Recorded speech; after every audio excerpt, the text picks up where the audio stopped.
Welcome to Politifest 2024. Can our government meet the moment? I'm Lisa Halberstadt, and I'm Senior Investigative Reporter at Voice of San Diego. It's great to be here with you today. In case you're not familiar with us, Voice of San Diego is a nonprofit investigative news outlet committed to holding public officials accountable and giving you, the public, the information you need to be advocates for good government.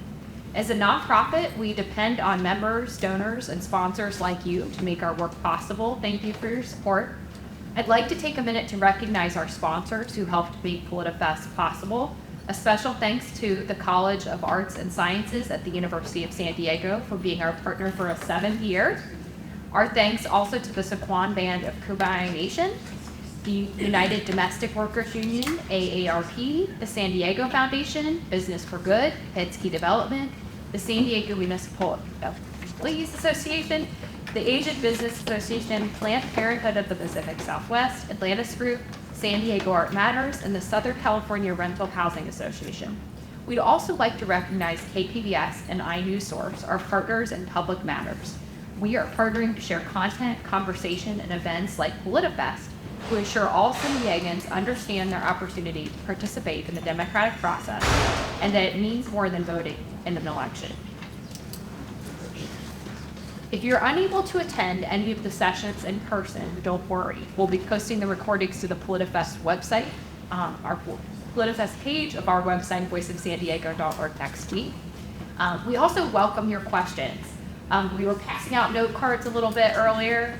If you have a question, please write it down on that note card or raise your hand at any point if you have a question, and a volunteer will come and get it and hand it to me. I will then collect them and hand them off to Scott.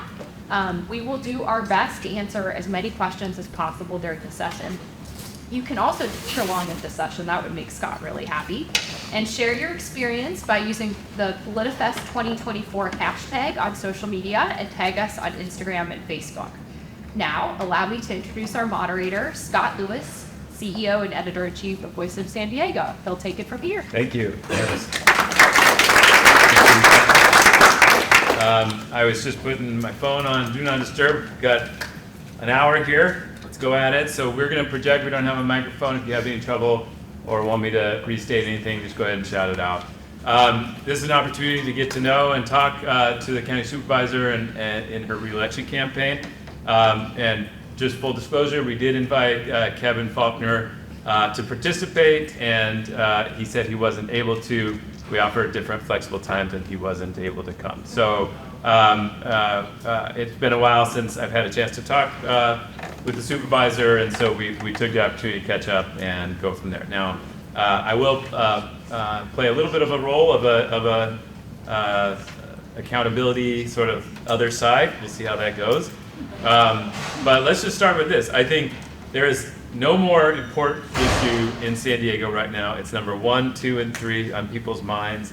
It's the subject of countless mailers at this point. There is $1 million already spent from outside groups on this race.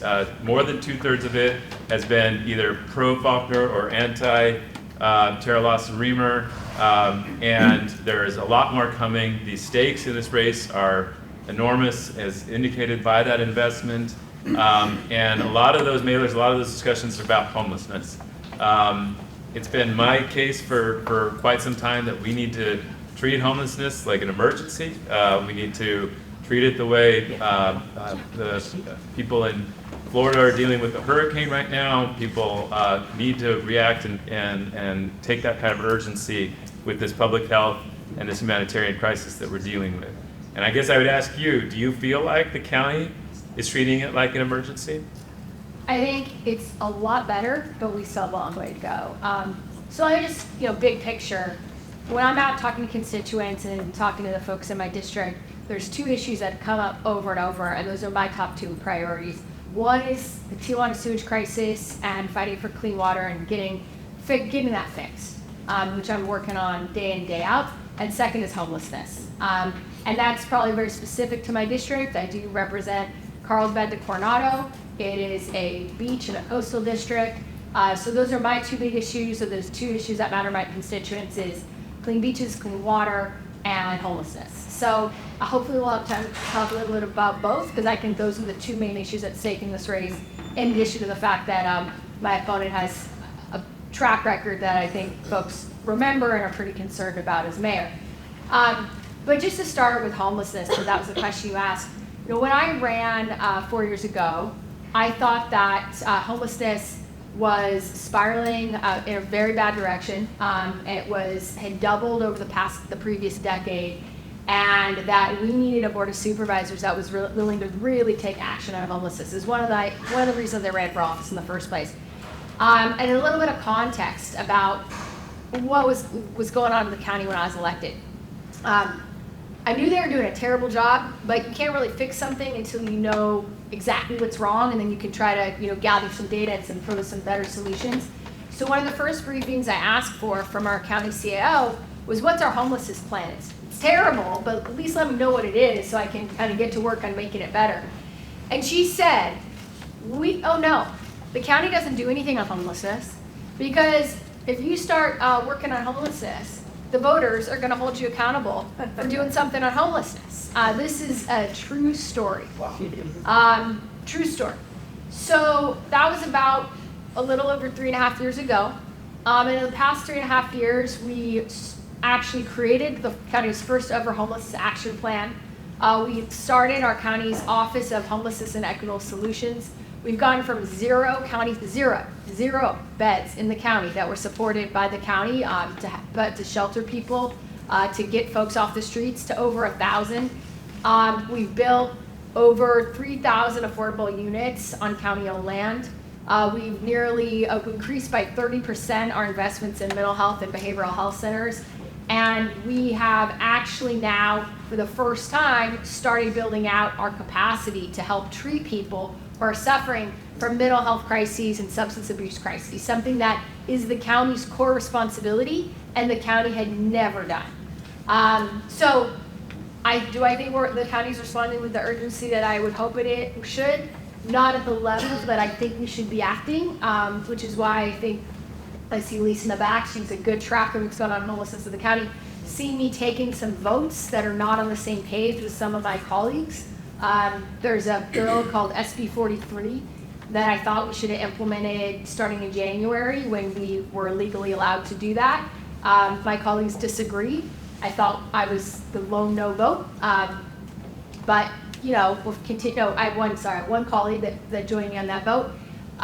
There was some housing that we had some money from the state to build, and I thought we should go ahead and build it, and I was outvoted. So there's definitely, I think, some room for the county to do better. But if I was going to look at where we were as a county under the old board of supervisors, which was really an F-, to where I think the county is right now, I don't think it's possible to have contemplated how much extraordinarily better we are doing today as a county than we were doing 3.5 years ago. So the county, I think we should all establish, the county has this assumption that its role, and by law mandate in part, is to provide health and human services, sort of soft services, as opposed to, they've expressed and have often argued in letters and others that their responsibility is not to actually construct the physical structures of shelter. And you mentioned that homelessness plan, it had the vision of constructing or at least getting hundreds of shelter beds up online in places like East County that haven't been delivered. Is that structural sort of reluctance to actually be involved in the sheltering of humans changing? I think at the board level, it's changed pretty rapidly, and we're very committed. But when you've got a county bureaucracy of 20,000 people that had been run by an old board of supervisors who had completely different orientation for 40 years, there's a lot of work to do to hire the right kind of staff who has the expertise, who knows how to do that kind of thing. I'm a person who wants to make sure, there's a saying, right? It's measure twice, cut once, right? Measure twice, cut once. Absolute opposite than my opponent who's running against me, Kevin Faulkner. I'd rather do the due diligence, right? He bought a building full of asbestos because he literally didn't do an inspection of the building, right? That I think is, not the way that I think we should do business. So we have to build out that county bureaucratic expertise to be able to do that work. And so one of the things that we've done as a little bit of a workaround, because it's so hard to like hire and retrain 20,000 staff, we have put online about 1,000 beds, as I mentioned, but we've done that by paying for the beds instead of building them from scratch. Since we don't have the expertise in house to build from scratch, we bought those beds basically and brought them online and made them available for the public so we can do it more quickly. So this came up last year. There was a huge debate at the county. It got more political and fierce than any I've seen, and it was about the next hire of the chief administrative officer, so the CEO essentially of the county. And it was super tense because there were a lot of people on the left, labor unions and others, that said like, hey, this county bureaucracy has not been mobilized for the priorities that the board wants it to be. It hasn't been in line with those priorities. It hasn't been responsive for those priorities. And we need to do something different. They did not do anything different. They hired from within and pursued. And there's a new manager in charge. I don't know exactly where you are or what you've been public about what you wanted to see happen with that decision, but is the county bureaucracy in a better place to deliver and be responsive to your priorities than they were before? I believe so. That is absolutely why I supported Ebony Sheldon for the next CAO. That was the commitment she made to me, that she had seen firsthand the way in which board priorities were diluted and not being implemented, and was herself concerned about that. And there were a couple specific instances that she identified where she knew that there was some slow walking going on, and was really committed to driving forward with urgency our board's priorities. Where was there some slow walking? Particularly around some of the procurement and contracting reform, that there's, I have a roundtable of that I consult with, and the thing that comes over and over from that group is around procurement and contracting. And it touches everything we do, right? It touches behavioral health services, it touches homelessness services, but if you don't have good systems that create opportunities for local businesses, for minority-owned businesses, for folks who really have their pulse on what's going on in the community, to bid and bid competitively, to be part of the sort of apparatus of providing services in West County, you're really missing out. And also that we need to, we as a board are really committed to sustainability, to advancing an agenda that protects our environment, protects our climate, protects, our natural resources. If you don't have a procurement policy that takes those things into account, you could be aiming up, one hand is doing something different than the other hand, because about a third of our county budget runs through our procurement and contracting. So, and that's something that Ebony and I've talked a lot about, and that absolutely touching on the homelessness piece, because if we're not able to hold accountable the folks that are winning those contracts, then we're not able to deliver the services that our community needs. So you talked about one instance where you were the dissenting vote or one of two votes when you lost, and when that instance was this question of these tiny homes or sleeping campers that were allotted. They were funded $10 million from the state. There was a site in Spring Valley set for them. You guys approved the placement of them there. And then as it got closer, constituents nearby started to get concerned. Nora Vargas, who represents the area and is the chairwoman of the Board of Supervisors, said, whoa, whoa, whoa, we gotta stop this. She indicated she wanted to pull back, and then you all had to vote. That's the vote you said you came on the short end of. That was withdrawn. Those homes or shelters for those individuals was withdrawn. The state took the $10 million back. Now your opponent, Kevin Faulkner, came out and said like it was your incompetence that let that happen, and that you when we asked him, when Lisa asked him, how do you make that sort of logical leap. And he said, well, you should have been able to convince your colleagues to go along with you. Now, on first glance, that might seem ridiculous. On the other hand, you are presenting as a leader who's somebody who brings somebody else along. Why couldn't you bring them along on making sure something like that happened? Well, first of all, I think it's helpful to put Faulkner's comments in context, right? He got caught essentially lying, as he often does, saying that he somehow is responsible for losing $10 million that I was the lone dissenting vote to keep. So, then you're scrambling, and he's got to think of something to say. So, I'll give him a little credit for creativity, but that's about all I can say. I think that the big challenge is being willing to step forward and say, hey, this is an emergency, and I'm going to take some licks, to rise to that moment. And I think people are concerned that if that had gone forward, that when it was their turn to say, hey, I don't want this in my district, then nobody would have their back. And I guess I would say, I think my job, which I've done over and over again, is to do the work ahead of time, right? Not to wait until the vote's at the board, but actually go out, talk to constituents, talk to neighbors, say, how do we make something work in this district? And maybe 150 sleepy cabins was the wrong fit for that area, but the work should have been done on the front end to say, what does work? Do we want 50? Do we want 75? Do we want them to be for a certain kind of community? Like, what does this look like? Because we all have to come together, and I'm never gonna jam anything down the throat of my community. I work for my constituents. But what leadership looks like is to go out and talk to your community and bring folks along. And I can say that's the leadership that I've been bringing to the board. And I have brought forward and have approved lots of projects that do impact my district.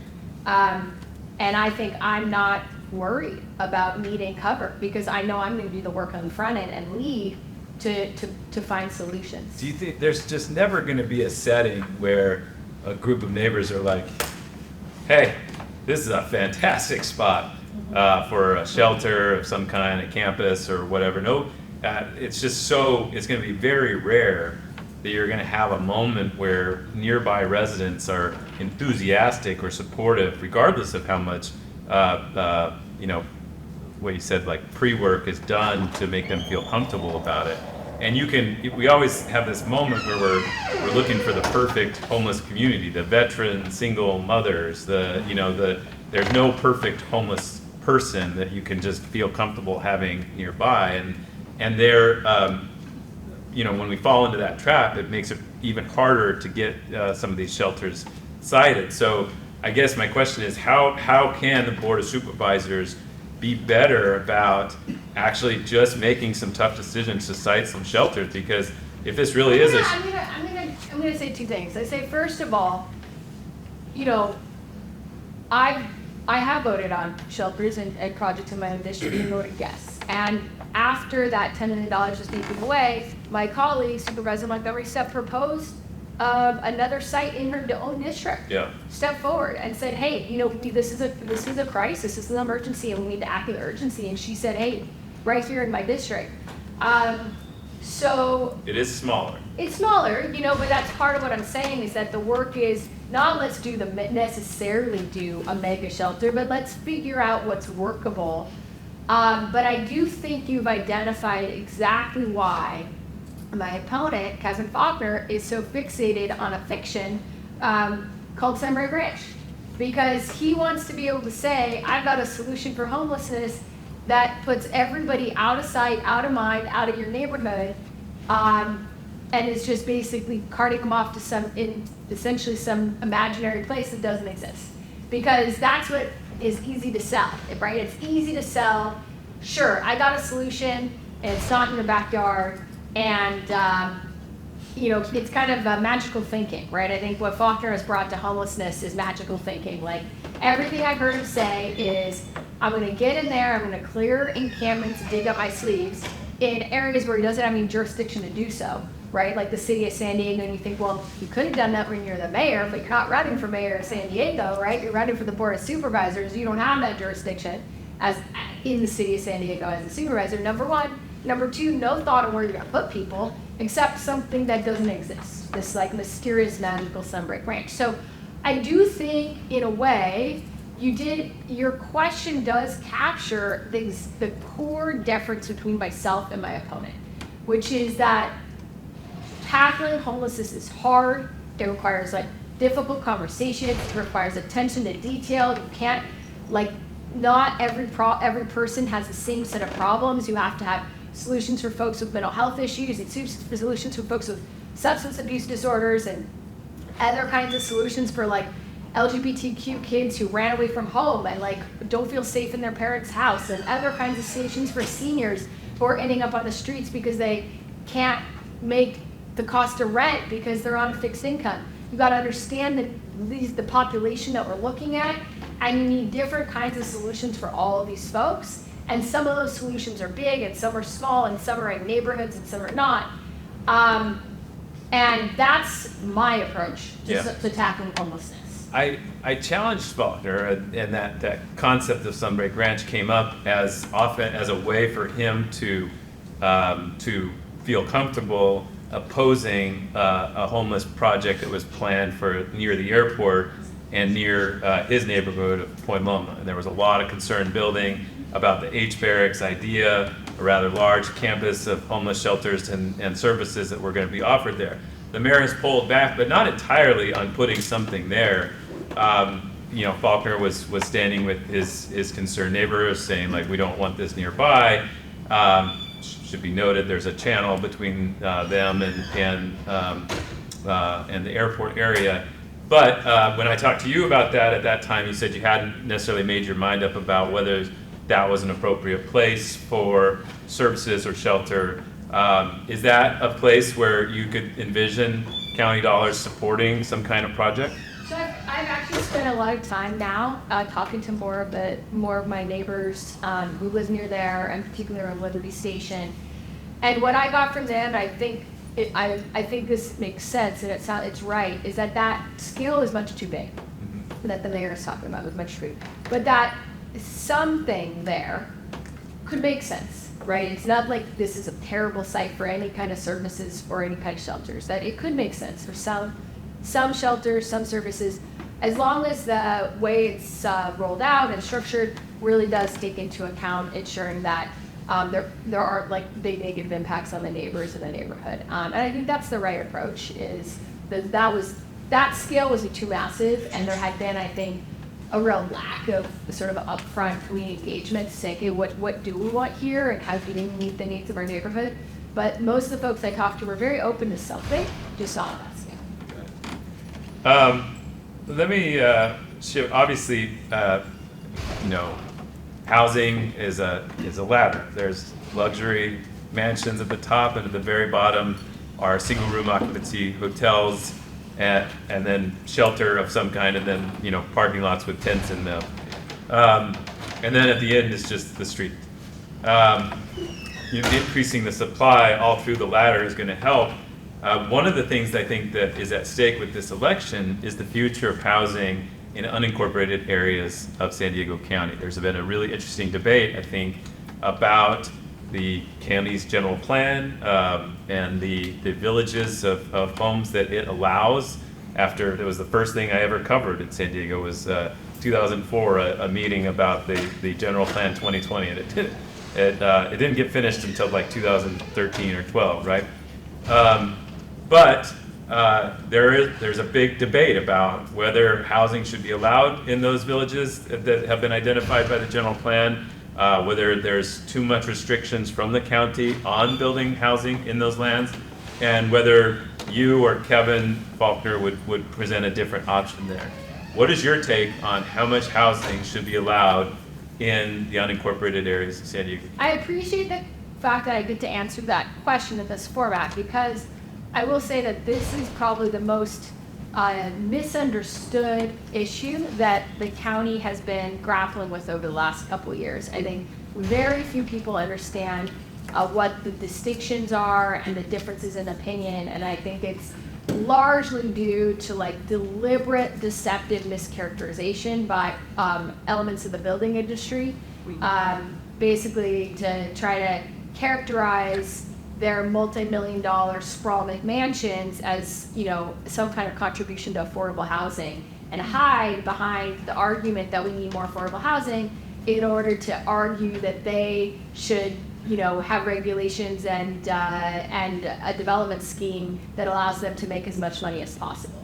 And if we talk more about this, that we'll end up unpacking who's paying for all those mailers, because the people paying for all those mailers are the big developers who build those big sprawl McMansions and want to make a lot more money, you know, because that's their business model. We can talk more about that if you want.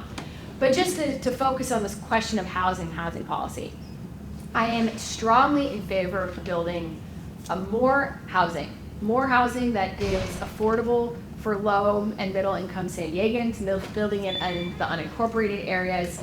And I think that the county's general plan and the county's investments and the way the county under the old board had laid out what development would look like in the unincorporated part of the county, right, the backcountry, strongly discouraged any kind of housing that any sort of normal person could afford, right? Discouraged housing that would be accessible to renters or first-time home buyers. The plots are really big. Sometimes they're half acre. You're supposed to build one house on like a half acre. And it makes it extremely difficult to build any kind of housing that would be, say, you know, a 1,300 square foot house for a first-time home buyer. It's all stacked against that. And in addition, because there are strong incentives to build what's called greenfield, where you just bulldoze everything, there's strong incentives to build like an hour and a half from job centers, from daycares, from any place where people work. And so then, you know, anyone who's low or moderate income, you know, you're just gonna spend an hour and a half driving each way to and from work, you know, amount that you pay for gas. I mean, it's pretty prohibitive. So my view is that we need to really focus on these 5 areas we've identified, these 5, what we've called, you know, infill areas. And they're not exactly infill the way that folks who live, say, in District 3, in my district, think of infill, right? You know, I've got Pacific Beach, I've got Point Loma, right? Like, this is infill that's way less dense than that, right? We're talking about unincorporated San Diego. Lots of room to build. But what we've identified, these 5 areas that are either already have, you know, pretty significant amounts of housing and grocery stores and some daycare and are near freeways or on future planned transit routes, right? There's reasons that you would think that you would want to create housing stock in these areas, because then you're starting to get like enough density that it makes sense to invest in transit, it makes sense to have more grocery stores, it makes sense to have more amenities because you have more people. And so we've identified these areas, and we have on this kind of, that's been the big process of like, what are those areas, where should those be? And now we're in the process of probably next month or the month after, I think it's supposed to be this month, but it might be delayed until after November, approving the sustainable land use framework, which is designed to say, okay, we need to make the plot sizes smaller in these areas. We need to look at zoning, like should we have more zoning density? We need to build sewer, we need to build water, we need to like do all that work that the government can do to make it easier for private sector developers to come in and build, as well as we've already directed county staff to create a streamlined housing approval process for units that are going to be affordable, to basically put that at the front of the line. If you're at 150% of AMI or below, is to say that this is, so that is my view of like what we should be doing, is that we need to be building, you know, low, moderate, even above moderate income housing. What my opponent wants to do is essentially let people, the developers, build these big sprawl McMansions wherever they want. Now, why would you argue to do that, right? It's not, from my point of view, it doesn't seem particularly logical. Like, why? Why would this clearly isn't meeting our housing crisis? And it's because if you have, that's how development has happened in San Diego for decades. So if you look at, like, I grew up here. I remember when Tierra Santa, when Mass Boulevard was the end of the 52. Like, how many people remember when Mass Boulevard was the end of the 52? Okay, enough folks. But we've had a development policy in San Diego County of just like massive sprawl. So the developers in San Diego County who have a lot of money and a lot of power, that's their development model. That's how they make money. Bulldoze everything, build lots of units. They're not designed to do the kind of development that I'm talking about. So for them, they're like, this can't pencil. We can't make money doing that. Not true. They can't make money doing it because they don't know how to do it. So, but it's not that nobody can make money doing it. And I see them change your business model. Like, you're the private sector, get innovative. Like, change your business model. But what they want to do is just continue rigging the rules in a way that allows them to make money the way they've always been making it. So that's why there is a very huge divergence. It's not a divergence of like more or less housing. It's a divergence of what kind of housing? Where? Should you just bulldoze Anza Borrego, or should you like try to build like near where there's a supermarket? well, let me just clarify. You said 5 areas. You mean literally 5 geographic areas? 5 geographic areas. They Okay. give a map. Okay. So, but essentially what you're talking about, redezoning those areas and stuff, that is what the general plan tried to do. And that the general plan was this compromise of supposedly between environmentalists and builders about areas that would be better suited for developing. Are you saying here that the general plan is inadequate and shouldn't be followed that way, that it needs a new one with these 5 areas? That's a helpful question. That's not what I'm saying. I'm not proposing that we redo the general plan. That's a whole long process that we just got a climate action plan in place for this general plan, and the only reason we needed a climate action plan for this general plan, it was not a compromise with environmentalists. It didn't even meet state environmental law, so that they had to create a climate action plan to mitigate the GHG emissions created by the former general plan. So thank gosh, we finally got a climate action plan, like that's good. So I don't think we're at a point, at least not in my view, where I would want to open up the Pandora's box of a new general plan. That will have to happen. You know, there's going to have to be a new general plan. But we can do everything I've just described about permit streamlining and about looking at like creating more flexibility around zoning, creating more like making plot sizes smaller, all these investments in sewage, all this stuff does not require a general plan update. So I'm not talking about reopening the general plan. But the general sort of statement that if Kevin Faulkner's elected, there will be a lot more building allowed in the unincorporated areas of San Diego than if you're reelected. It's a fair statement. No, that's what I keep trying to say over and over. No, you're going to get bigger houses. I don't think it's more building, right? Like, is it more building to have 5 1,300 square foot houses or 5 3,000 square foot houses? Like, you know, I think that you will get a different kind of building. You will get more housing for middle income and low income San Diegans if I am elected. That is more about being close to amenities, close to daycares, close to jobs. And if Kevin Faulkner is elected, you will go get more big houses and more sprawl houses. Okay. I want to get back to something you mentioned, SB 43. So this was the sort of expansion of the definition of the reasons that the state could force somebody into treatment and to make sure that they could get treatment if they were deemed to be a danger to themselves or unable to survive, right? So at the heart of that dispute at the county were hospitals. Hospitals were kind of freaking out that if this happened, that they would be the ones that would suddenly have this influx of responsibility to take care of people who were brought in by the police after being deemed to be a danger to themselves. The county and the county majority, it seemed like the county bureaucracy was very persuaded by that. and put that implementation on pause. They can't do that forever, but I think another year still, No, in right? January. Okay. So, are we ready for the number of people that might be affected with that, and will we be able to provide them treatment? Because one of the reporting sort of, I think, landmarks that Lisa Halverstadt has made is that if you want treatment in San Diego and you don't have private insurance, and 1 million people don't, it is a lottery to get treatment. You might wake up one day and say, it's time for me to get treatment.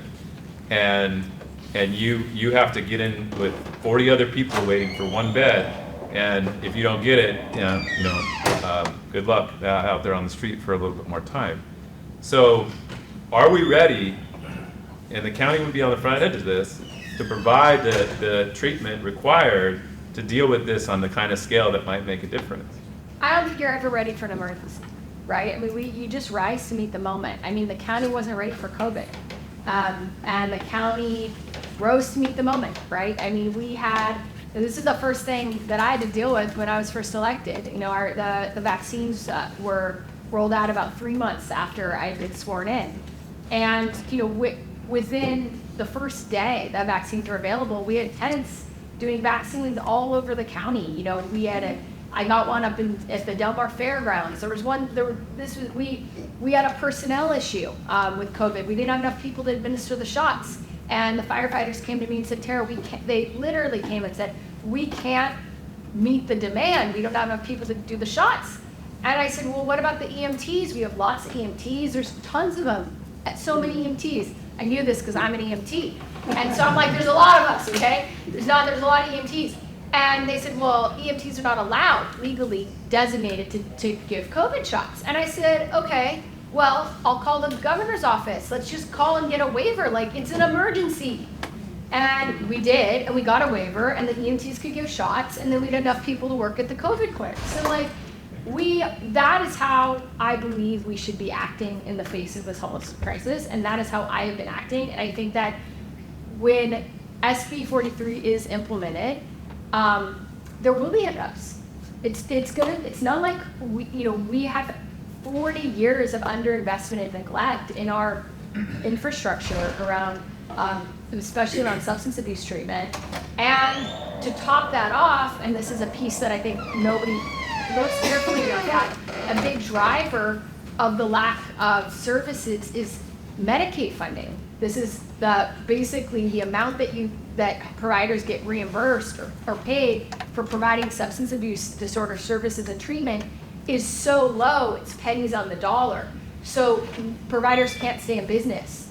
I mean, it's such a rampant problem that there's a lot of reports of hospitals deliberately miscoding people who have substance abuse disorders as mental health disorders, because mental health reimbursements from Medicaid are higher than the substance abuse disorders. So part of what the hospitals were worried about was that if they're brought in under an SB 43 detention, right, and then they're given to the hospital, well, now the hospital can't recode them as a mental health issue because everyone knows them there for substance abuse disorder. And so now there's a Medicaid problem. As if you really wanted to unpack this, more than even a beds problem, there's a Medicaid reimbursement problem that makes it really impossible for providers to like make it pencil to provide these services. So do I think we're going to be ready? I don't think we're ever going to be ready. I think we just keep pushing. We keep saying we need more money, we need more funding, we need to get these beds built. You know, one of the things that I brought to my colleagues about a year ago is an initiative to overhaul Medicaid reimbursement. Because I said we need more Medicaid reimbursement. Like a huge driver of our inability to provide the treatment at the level that it's required is our low Medicaid reimbursement. We're one of the worst states in the country on Medicaid reimbursement and one of the worst counties in the state of California. Well, it's been a little bit of molasses. I don't think I've gotten the support that I need.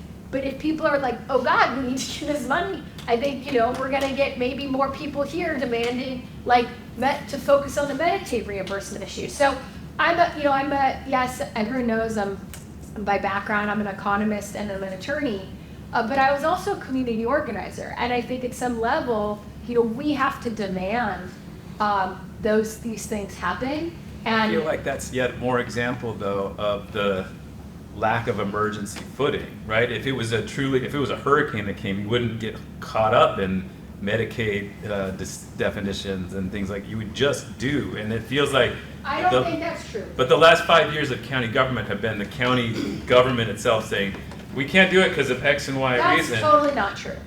The last 4 years, I can't speak of 5, but the last 4 years, the biggest crisis we faced was COVID, and we stepped forward and we did it with urgency. Every other thing that's come our way, we have gone out and we've got the money and we've made it happen. We've increased by 30% the amount that we're spending on mental health and substance abuse treatment in San Diego County with our county dollars. And we have done that without raising a single tax. And we have done that by going out and finding the money. But nobody is gonna just say, okay, we're gonna, when you talk about hurricane, important thing to note, if there's a hurricane and it's declared an emergency, you get money from FEMA to actually pay for the hurricane recovery. You're not just going out and saying, we have no clue whether the federal government's gonna come along and help. Know that FEMA's gonna help. And so you have to have a strategy for moving forward in a way that's aggressive and ambitious, but that isn't completely irresponsible. One of the foundational assumptions of progressive members of San Diego County and the sort of leaders in the progressive sphere is that there is a tremendous amount of money not being accessed at the county right now, that there's reserves that they've been so fiscally responsible or restrained in accessing that a lot of those could be unleashed to do things in a bigger I strongly disagree that that's an assumption. I think that was an assumption when I was elected and we spent them. So that was true and it was a problem, but I think everybody who follows the county government, you can see that we are not in that situation anymore. We are actually in the process of revising our reserves policy to be more in line with what I think is better fiscal practice. Good. But currently, we are actually below our current reserve level. Okay. I want to address one of the mailers and the sort of major concerns being spread out there is that you are not attending certain meetings. And it was brought up about the vice chair role at the Regional Task Force on Homelessness. We ran a review of that claim. Do you want to address it? The argument was that you had never attended one of those meetings. Your staff came back and said, well, our staff has. But I think in there is this concern about the ability to impact, influence these discussions, make change, show leadership, rather than just sort of be present. Yeah, and I think none of us should be surprised. A guy who has a history of lying is just gonna lie because he's nothing else to run on. I think, right, we all know what this is about, right? We've got a candidate running against me who knows that if voters are paying attention to his record, they'll be paying attention to the fact that almost doubled under his watch. But most importantly, everyone remembers 101H and the terrible set of decisions that he made, buying a building full of asbestos without an inspection, basically because two of his big campaign supporters made $15 million on the deal. And I know that they did polling. They were like, well, we've got nothing on Terra, so let's figure out, let's make something up, right? We got to figure out something to say because we don't want to talk about our record. We can't run on our own record. So I think they know, and they're right. We saw in our own internal polling that the only path for Kevin on this race is to be just brutally, deceptively negative because there's nothing else that people can really say about my record. That anything that anyone says about my record that's true, I think my constituents are very, very happy about. So, I'm not surprised that he just is sending out a bunch of false mailers. I am proud of how much work I've done on the board. I've been at 95% of our board meetings. I remember when they asked if I would be the vice chair of this continual care council, they said, it's really staff level, you should send your staff, it's a good place for them to hear what's going on. This is a stakeholder group to advise the RTFH board. I said, yeah, well, I'm on our RTFH, the Regional Task Force on Homelessness. I said, well, I'm not on the Homelessness Task Force board. They said, that's fine. We know how much work you're doing on homelessness and that this has been one of your top priorities. It'd be great to have someone on our team show up so that they can be at least listening to these conversations and bring that back to you. And I think, to be honest, with as absurd as it is to have this like a bunch of lying mailers out there, I do think it's been helpful to be part of these conversations because it's allowed us to drive forward our diversion program, right? I was the person who said, hey, we need a new program in San Diego County that's focused on people before they become homeless, right? Not once they're on the streets, not once they're already sleeping on the sidewalk, but before they fall into homelessness. And we looked at some best practice programs from other counties and thought, wow, there's a lot of promise here. This could be good. So we launched this diversion program. I asked RTFH to be the lead on it. We brought together money from a whole bunch of the city, the county, lots of different nonprofits. And it's been, just in the last couple months, it's only been going a couple months, extremely successful. The average cost of keeping someone from falling into homelessness is like $1,500 a month. Once they're on the streets, I don't want to quote what the exact cost is because I could be wrong, but I think it's about 6 times that. So it's very expensive when someone's homeless. So all this is to say that my point of view is that I'm very focused on results, focused on programs, focused on actually like figuring out what needs to happen and driving that forward, getting the votes, getting the money to make that happen. And, I personally think voters are not dumb, right? They know that there's a lot of dirty money in this race that's being spent against me.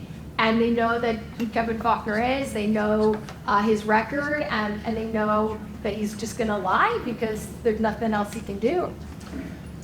You wanted to talk about clean water, let's do it. Yeah. So one of the things that's confusing to people is that often there's a sign up at a beach that says it's inadvisable to swim here, and there's a bunch of people swimming there.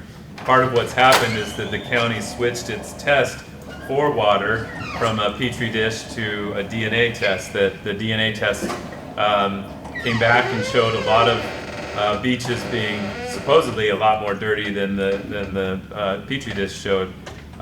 This caused a tremendous amount of confusion, and it's really left a lot of beachgoers and swimmers confused about what these signs actually mean and whether they can trust the public health on them. What can you tell us about that process and what the county is doing to provide more clarity on what beaches are safe and what are not? Because you're a surfer, I'm a surfer, being in the water is a big part of San Diego life, but it's not clear what we can trust right now. I actually don't agree that it's not clear. I think it is clear. It's terrible, right? I mean, I don't think that's right. I think people are clear, like it's dirty, and I'm clear it's dirty, and it's just awful. We got to continue fight the fight to fix it, and I think this is an example where you got to sometimes make tough choices, right? Where I said, it was in partnership with my colleague Nora Vargas, she's South Bay at the beaches, said, we know that these standards and these scientific standards are better. Staff has said this. We got briefed multiple times by multiple people. It was very clear, but we knew that people would be mad. And you just have to do the right thing. You have to let people know that that there's bacteria and in the oceans, that there's sewage in the ocean. As a mom, as a surfer, I want to know. I want to be informed. I want to know. And if people decide to swim, it's an advisory. We're not in the business of saying no, you can't. Right? This is not New Jersey. We don't arrest people for surfing. This happened. Not kidding. I was there. But it's important, I think, for people to be able to make educated choices. So that's the first of all thing. The second piece is, I would say, and I think this ties to an issue that's recently popped up around air quality, where I'm all about let's gather the data. And let's gather the data because if we know that there's a problem, we're going to be much better situated to try to fix it. And yeah, it does suck. Sorry, but it does to like not to see the sign. That's scary, but I'd rather know, and then we can actually focus on solutions. So by gathering this data, I think we were able to declare first a public health crisis at the county that had never been done on the Tijuana sewage issue. Then we declared a public health emergency. That was the first of its kind. Been using that public health emergency to then go argue to Sacramento and also to Washington that we need a state and federal emergency. I think we've been able to work much more closely with our congressional delegation to try to win the money that we need to fix that Tijuana sewage plant. We've already won $400 million, there's 311 more to go, but you know, that's big progress. But most kind of impressively in all of this is what calling a spade and declaring a state of emergency has allowed us to do with the Mexican government. Because the Mexican government in December finally allocated the funding last December to fix the Punta Bandera sewage treatment plant, and they're moving forward. They're working on it now. You know, I'm not gonna represent the Mexican government and say when it's gonna be done, but it's definitely under construction. And anyone who like lives in IB or Point Loma or Coronado knows that they certainly made some progress last week, because how many people noticed that the water you could go in the water for the first time in a long time? That's because there was a pipe that had been broken for almost 3 years that they didn't really fix that thing. And that's because, not because they just did it out of the goodness of their own heart, the sewage is coming up to us. They did it because we declared an emergency here in San Diego, and we've been going to them and saying, you gotta fix this, you gotta fix this. And we made massive progress, and that's because we actually had data and didn't try to hide from the public like the crisis that we face. So I think we still have a long way to go on the Tijuana sewage crisis. I think it needs to be fixed, and it needed to be fixed like 20 years ago when I first started knowing what was going on. But we're not going to fix stuff by burying our heads in the sand like an ostrich. Okay, we're gonna shift into your part of the show in a second. I wanted to go through a few things. I wanted your take on Measure G, so the half-cent sales tax for the County of San Diego for transportation that will be administered by Sandag. You know, one of the main promises of it was a connection to the airport. That seems to be withering a little bit. What's your take on that? Should voters support it? Yeah, I think it's important. There's potholes that need to fix. Yes, it's partly some trains, it's partly potholes, it's partly roads. You know, I talk to folks in my community all the time about, the big issue around traffic. So one of the big concerns I get from physicians is the merge. The 5805 merge in the Turner Valley is a nightmare. And that this, I think, is going to go a long way to tackling that, which would hugely improve the quality of life of everyone in Mission 3. What about Measure E? Your big portion of your district is in the city of San Diego. It's a full cent sales tax for all kinds of city needs that can't be sort of identified because it's a general fund. Yeah. I don't have that position. I will tell you, one of the main things constituents ask me is, I know you're not responsible for my roads, but you and the county seem to be doing a lot better job with your roads and stoplights. Can you help us out? Wish I could, but there's no doubt that there's some serious challenges around roads and stoplights in the city. All right, my hobby horse is Proposition 5. This would allow counties and cities to ask voters for a property tax increase for affordable housing, infrastructure, different building projects, just like the schools are at a 55% voter threshold. Is that something you support? I haven't taken a careful look at it, been pretty much focused on the things in my locus of control. Okay. Well, if you see some of these young folks with shirts like this, there are volunteers out there, been collecting some questions. The blue shirts are the Aaron Price Fellows, huge fan of the Aaron Price program. These are high school students across the region who are really spending a lot of time learning about their community, how things work. And so we'll shift now to some questions. Yeah, so our first question today is going to be asked by Wyatt Spencer.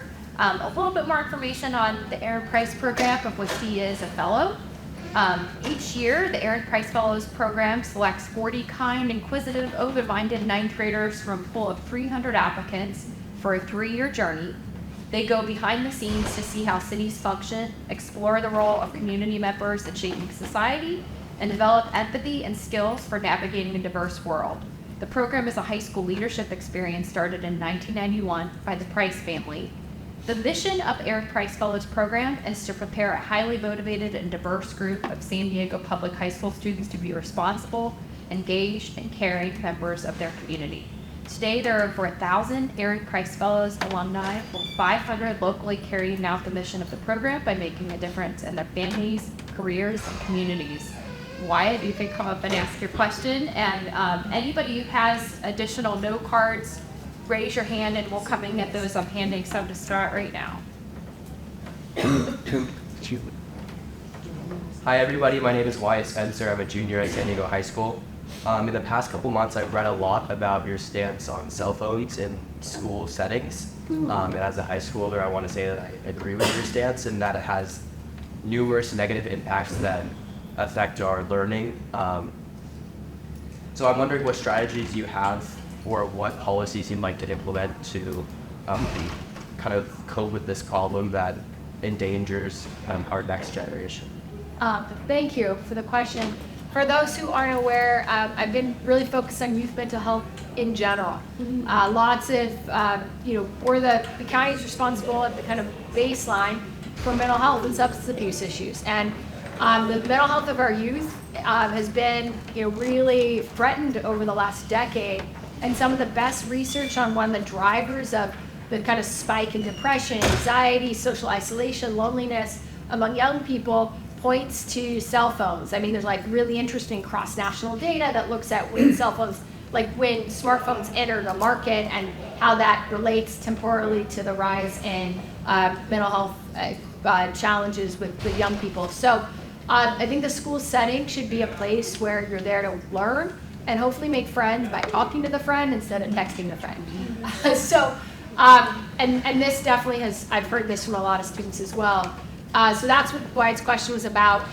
What we did at the county is we said, hey, we asked our county Department of Ed to work with the schools and provide the expertise that we as a county bring in terms of mental health to help each school district craft policies that are appropriate for their school district, acknowledging that we do need to limit the use of phones in schools, but every community might have different concerns, and you got to bring the parents along. It's got to go to the question of homelessness. You don't just tell people what to do. You engage in a participatory process. You listen to people's concerns and devise sort of approaches that make sense for each school and each school district. I think there's a lot of different approaches that could make sense. My kiddos in TK, I don't think they need a phone in TK at all. So that seems pretty obvious. But there's other places where they're giving out pouches. I created a $100,000 grant program. So if any schools want to give out these pouches that you can put your phone in, it locks. You can't get your phone out all day unless it's an emergency. But at the end of the day, you get your phone out so you can have your phone with you in case it's an emergency, but you can't use it all day. That's one approach. There's other approaches where you can have your phone at lunch, but not in the classroom, and you have to check your phone at the door. So I think there's different ways that could make sense for different schools, but I think the most important thing is to have a consistent policy. One of the things I've heard from a lot of teachers is that they have a policy in their classroom, but the kids won't listen, and they say, well, Miss Centerfit down the street or down the hallway lets us have our phones. And then the kids get sent to the principal's office for using their phone in class, and the principal's like, I don't know what to do. We don't have a school policy on this. So part of it's also sort of the consistency, that every classroom has the same rules, and there's just an expectation. You wear pants to school. You don't use your phone in class. Like, there's some things that should be pretty basic. Thank you. Thanks, Wyatt. Joe. So I'm going to ask this one. This was from a UDW member. We have a lot of them around today. United Domestic Workers represent some of the people who work in homes with some of the people most struggling in the community, and they have made the case for quite some time that their pay is also pretty far down on the scale. This question is pretty simple. How do we get up to $23 an hour for some of these workers?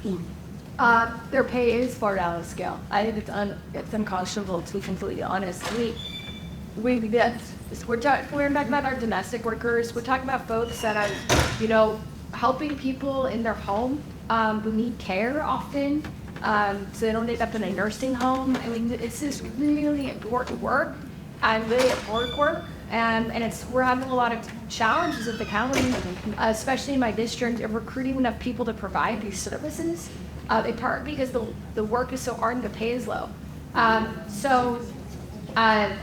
This is something that I think is really important. I think it's important to make sure that people get treated with dignity and respect and to show if they do a job. And I think one paycheck, one job should be enough. But more than that, that we also have the kind of caliber and quality of workforce that we need to serve our community, especially our aging population. One of the things that I think gets very overlooked is Sandy's been on track to have one of the largest elderly populations in the country. But not everyone's going to end up in a nursing home. So we have to have some plan of how we're going to help folks age in place and age in their home. And I think our domestic workers have already demonstrated that they're really the linchpin of that. And if we're going to be able to meet that crisis, and it will be, it's not here yet, but it's coming, and I'm a person who thinks we should look ahead, we have to be investing in our domestic workforce. I think it helps people understand the nature of the county. The county was set up as an outpost of the state. A large part of what the county does is deliver benefits and services that the state requires or mandates it do. And there's a saying that if the state sneezes, the county catches a cold. There's a giant deficit at the state projected. What is the outlook for the county, and how are you going to meet the moment with the deficit and the requirement to sort of balance the budget? Well, this does dovetail to your previous question about reserves. We are spending them. Okay. Keep track. I mean, that's how we're meeting that goal. So I think that there was a over fiscal, over kind of orientation to let's stop handling life. That we're not doing that anymore. And that's what it's there for. It's there for a rainy day, and it's raining. Okay. All right, let's see. What are your thoughts?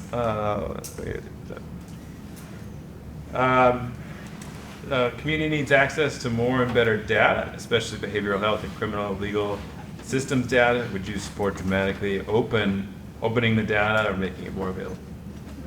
Yes, definitely, but I want to add a little bit more to that. One of the things I've noticed is that there is a lot of data, but it's disorganized, it's coded in ways that nobody can make sense of. So, I was a researcher, is what I did. I have a PhD in political economy, and I kind of feel like you would need a PhD in political economy to go in and decode the way that the data is coded. So we need to do a better job and moved in this direction. One of the first things I did when I was elected is I created our Office of Evidence, Performance, and Analytics. And we've hired our Chief Evaluation Officer, a great guy named Ricardo, who's now doing a lot of work evaluating a lot of our programs, especially our homelessness programs, and doing a lot of audits and trying to standardize data. So we have made strides, leaps and bounds forwards. I feel like the only credit I get is having the idea to hire Ricardo, but Ricardo's been doing all the work. And he's doing an amazing job of kind of trying to figure out how to collect and standardize that data. And it's getting better, but I think there's still quite a ways to go. Well, I'm going to wrap this up. I've watched you now 4 years, well, more than that. I can't believe your child's already in school. That's wild. Yeah, I made I was pregnant. Yes. I remember you gave me a copy of your book. Did you read it? I read it a little bit. I mean, Scott's covering me and he didn't read my book. It's a good book. Too much math. There's a lot of math. There's a lot of math. But you did come from a sort of late '90s kind of those anti-WTO protests, that world of just being there's something wrong with the direction the country was headed in, and that a more progressive approach, you know, a sort of accountability towards the globalization that was going on. You were pretty liberal, and I've watched as you've evolved in this role, you've sort of adopted some more conservative positions, more, you know, the SB 43 I think is interesting. I'm not sure you would have supported that 4 or 5 years ago. You know, even just talking about the roads needing to be better as far as the traffic jams that emerge and stuff. Is it fair to say that the time in office has brought you, you know, brought you to a little bit different perspective? I definitely have a different perspective because I think my role is different, right? I mean, my job is to fight for everyone in San Diego to make sure the needs of all San Diegans are met.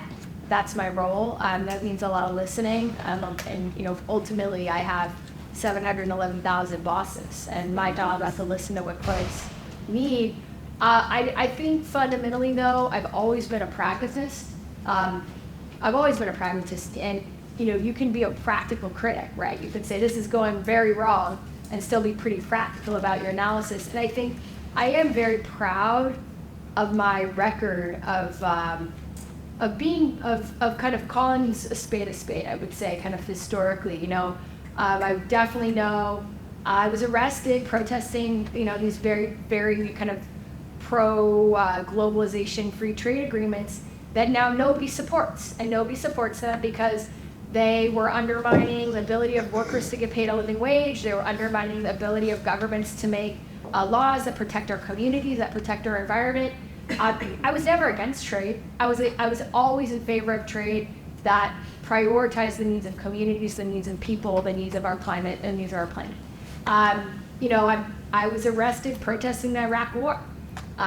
Pretty proud of that. I think I was right at a time when there was one vote in Congress against invading Iraq, and very proud to have been able to say, hey, this is wrong. This is ill-advised. This is going to end up in a quagmire that we'll never get out of, and it's going to cost the U.S. our foreign policy prestige. It's going to cost us our ability to lead other nations.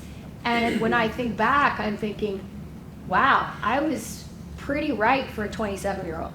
And I was pretty darn right for a 27-year-old. And I think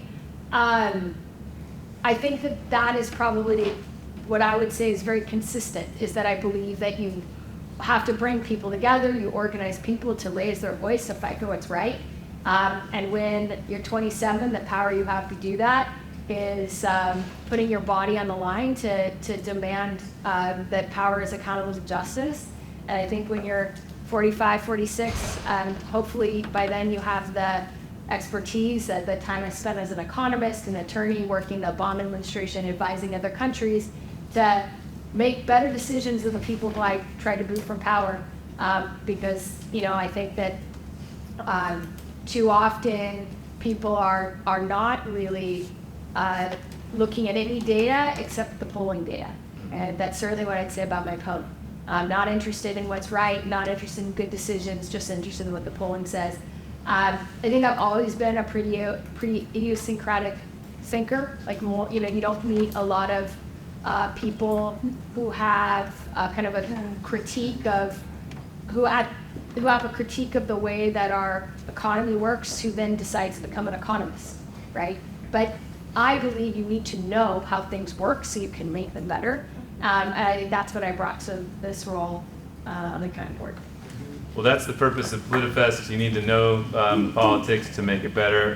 Terra Lawson-Remer, thank you. Thank you.